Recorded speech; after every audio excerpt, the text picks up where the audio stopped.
I never thought my face would be the reason my life turned into a living nightmare. But here I am, hidden away and wondering if I'll ever be able to walk down the street like a normal person again. People always tell you that being too handsome is a blessing, a genetic lottery win that opens every door. But for me, it became a golden cage that eventually slammed shut. I've spent the last 3 years of my life wearing masks, hoodies, and sunglasses, not because I'm a celebrity or a criminal, but because the moment I reveal what's underneath, things get dangerous. And I don't just mean people staring, I mean stalking, obsession, and a level of unwanted attention that literally cost me my career and my last relationship. Was I wrong to hide myself away from the world? Or would you have done the exact same thing if your own reflection started feeling like a target on your back? I need you to listen to the whole story before you judge me, because what started as a lucky break ended in a betrayal so deep I'm still picking up the pieces. It all started back in college when I was just a regular guy trying to get through my engineering degree. Back then, I knew I was decent looking, but I didn't think I was anything special. That changed during my sophomore year when a photography student asked to take a few portraits of me for her senior project. She told me I had perfect symmetry, whatever that means. I agreed, thinking it would just be a few shots for her portfolio. A week later, she posted one of the photos online. By the next morning, it had 50,000 likes. By the end of the week, it was in the millions. I started getting tagged in things I didn't even understand. People were calling me the unreal guy or the AI-generated human because they couldn't believe a real person looks like that. At first, it was an ego boost. Who wouldn't like being told they're the most attractive person someone has ever seen? But then the physical world started catching up to the digital one. I couldn't sit in the library without a group of people whispering and taking photos of me from behind stacks of books. I'd walk into a coffee shop and the barista would literally freeze, dropping a cup because she was staring so hard. I remember once I went to the gym just to clear my head, and within 10 minutes, 3 different people had stopped their workouts just to stand and stare at me while I was on the treadmill. It wasn't a look of admiration, it was a look of consumption, like they were trying to memorize every line of my jaw. It sounds like a movie, but it was exhausting. I felt like a zoo animal. The turning point was when a girl I had never met showed up at my dorm room. She had tracked down my university, my building, and my room number just from the background of one of my tagged photos. She wasn't there to talk, she was there to touch my face to see if I was real. That was the day I bought my first heavy-duty hoodie and a pair of oversized sunglasses. I started skipping classes and only going out at night. My friends thought I was being dramatic. They'd say, "Man, I wish I had your problems." But they didn't see the messages I was getting. Thousands of them, some professing love, others getting dark and possessive, claiming that since I was public property now, I didn't have a right to privacy. The obsession grew into something sinister. I remember one night walking back from the late-night lab, thinking the darkness would protect me. I heard footsteps behind me, rhythmic and persistent. When I turned, there were 3 girls with cameras, not even saying hello, just snapping flashes in my eyes as if I were a rare bird they needed to document. I felt my heart racing, the panic setting in. I wasn't a person to them, I was a trophy. I started having nightmares about being skinned alive so people could own a piece of my perfection. My grades began to slip because the lecture halls felt like firing squads of judgment and lust. I tried to speak to the university administration about the harassment, but they laughed it off, telling me to enjoy the attention and suggesting I join the drama department instead of complaining about being popular. Every time I stepped outside, I felt like I was entering a war zone where the only weapon people had was their eyes. I began to hate my own reflection. I would stand in front of the mirror and wonder what it would be like to just be average, to be the guy no one notices in a crowd. I even considered getting elective surgery to change the shape of my nose or my chin, just to break the perfection that everyone was so obsessed with. But the doctors I visited either thought I was crazy or were too afraid to ruin what nature had given me. That was the moment I realized that society doesn't view a man's loss of privacy as a problem if he fits a certain aesthetic standard. I felt completely alone in a crowded room. I eventually dropped out and moved to a different city, taking a remote job where no one had to see me. I spent months in a small apartment, ordering everything through delivery apps, instructing drivers to leave packages at the door so I wouldn't have to see the look in their eyes. I thought I was safe until I met Sarah. Sarah was the first person in a long time who didn't seem to care about the hype. We met online through a gaming forum, and for months we just talked. She didn't know what I looked like, and I didn't care what she looked like. We connected on a soul level. She told me about her dreams of becoming a designer, and I told her about my love for complex mathematics and the peace of the ocean. For the first time, someone liked me for my mind. Eventually, we decided to meet. I was terrified. I wore my usual mask and hat, but when we got to the private booth I'd booked at a quiet restaurant, I finally took them off. I expected her to gasp or freak out like everyone else, but she just smiled and said, "You're very handsome, but I already knew you were a good person, so it doesn't change anything." I thought I had finally found my sanctuary. For a year, we were happy. She helped me manage my anxiety about going outside. She became my gatekeeper. She would scout locations before we went on dates, making sure they were low light and secluded. She made me feel human again. We would spend hours talking about our future, maybe moving to a farmhouse in the middle of nowhere where we could just be ourselves. She was my rock. But slowly, the mask began to slip. Not mine, but hers. She started suggesting we go to more public places. She'd say, "You're so beautiful, it's a waste to hide you. You could have any life you wanted if you just stepped out." I'd tell her it wasn't about vanity, it was about safety. I told her about the girl at my dorm room and the flashes in the night. She would nod, but her eyes looked distant, like she was calculating something. I started noticing her taking candid shots of me while we were watching movies or cooking dinner. When I asked why, she said it was just for her personal memories. I trusted her. I wanted to believe her. But then, the atmosphere in our home changed.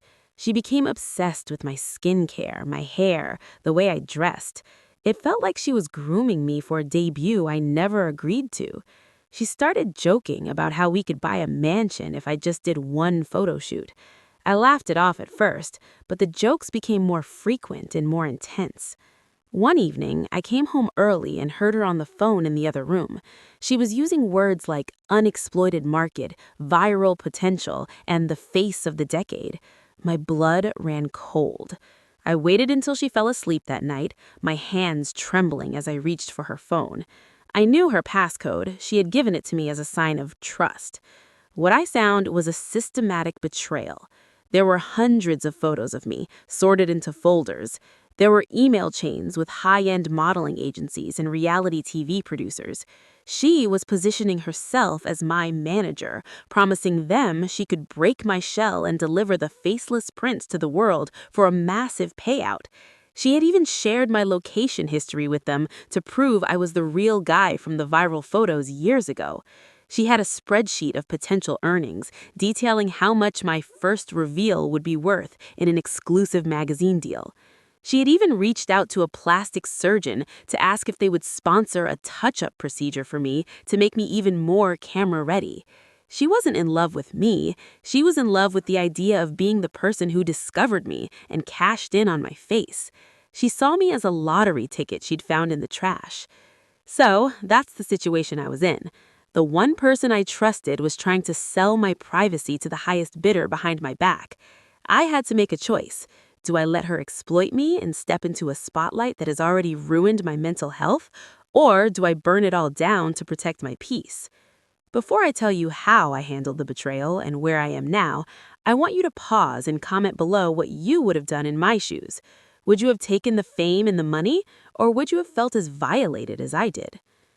When I confronted Sarah the next morning, she didn't even apologize. She looked at me with a cold, business-like expression. She told me I was being selfish for hoarding my looks, and we could be millionaires if I just did one modeling campaign. She told me she had already signed a tentative agreement using my faceless prince persona to build hype for a reveal.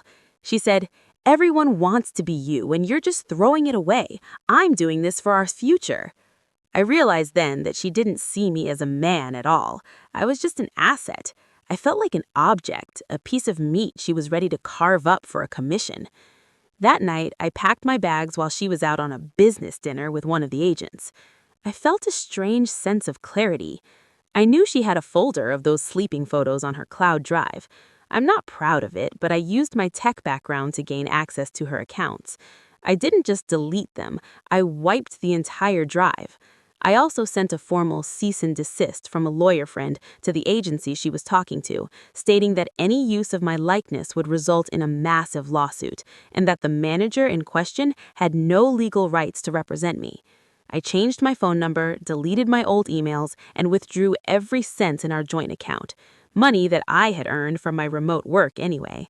When she came home and realized the golden goose had flown the coop and deleted the evidence, she went ballistic. She tried to out me on social media, posting my current address and name, but because I had been so careful about my digital footprint and had already moved to a new state under a different name within 48 hours, her posts just looked like the ramblings of a crazed fan. She had no proof left of who I was. I watched from a burner account as she tried to gain traction, but without the high-resolution photos she had stolen, the internet didn't believe her. To them, the faceless prince was still a mystery, and she was just another person chasing clout. The aftermath was a blur of motels and late-night drives. I spent weeks moving from city to city, never staying in one place for more than a few days. I was paranoid that the agencies would find me, that the photographers would be waiting around every corner. I lived off protein bars and gas station coffee, only taking off my mask when I was inside a locked bathroom. I felt like a fugitive, but instead of being wanted for a crime, I was wanted for my bone structure. It was absurd and terrifying. I eventually ended up in a small coastal town where the air smells like salt and the people are too busy with the sea to care about a stranger's face. I took a job at a local shipyard, working behind the scenes on engine designs. It's quiet. It's honest. I work with men who have rough hands and faces weathered by the sun and the wind.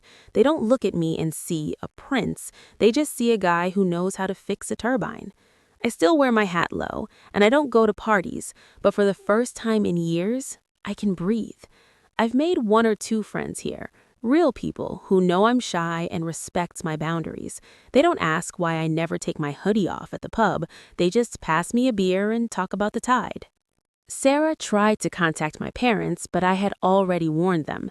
She tried to sue me for loss of earnings, but since there was no contract and she had been acting illegally, the case was laughed out of court. She ended up losing her credibility in the industry she was so desperate to join. I heard she moved to another country to try the same thing with a different talent, but I don't care anymore. Today, I live in a small coastal town. I'm still the guy in the hoodie, but here, people just think I'm a shy fisherman or a writer. I've accepted that I may never be able to have a completely normal social life, but the peace of mind I have now is worth more than any modeling contract or viral fame. I realize that my value isn't in the symmetry of my face or the color of my eyes, but in the parts of me that don't show up in a photograph. Sarah lost the person who loved her because she couldn't see past the surface, and honestly, that's her loss, not mine. I've learned that the world's obsession with beauty is a shallow, dangerous thing, and sometimes the best way to keep your soul is to keep your face to yourself. I've started volunteering at a local shelter, helping people who have been through real trauma, not just the trauma of being pretty. It puts things in perspective. I met a man there who had lost everything in a fire, and he told me that he finally felt free because no one expected him to be anything but himself anymore. It hit me then that we all have masks. Some are made of fabric, and some are made of expectations. Mine just happens to be both. My face is just a shell. My actions are who I am. I sometimes wonder if I'll ever meet someone who can see me clearly again, or if I'll spend the rest of my life behind a veil. But then I look at the sunset over the water, and I realize that the most beautiful things in the world don't need to be captured or sold, they just need to be experienced. The waves don't care if I'm handsome, the wind doesn't care if my face is symmetrical, they just exist, and in their presence, I finally feel like I exist too. I've started painting again, something I haven't done since I was a kid. I don't paint portraits, I paint the ocean, the storms, and the deep, dark blues where nothing is visible but the movement of the water.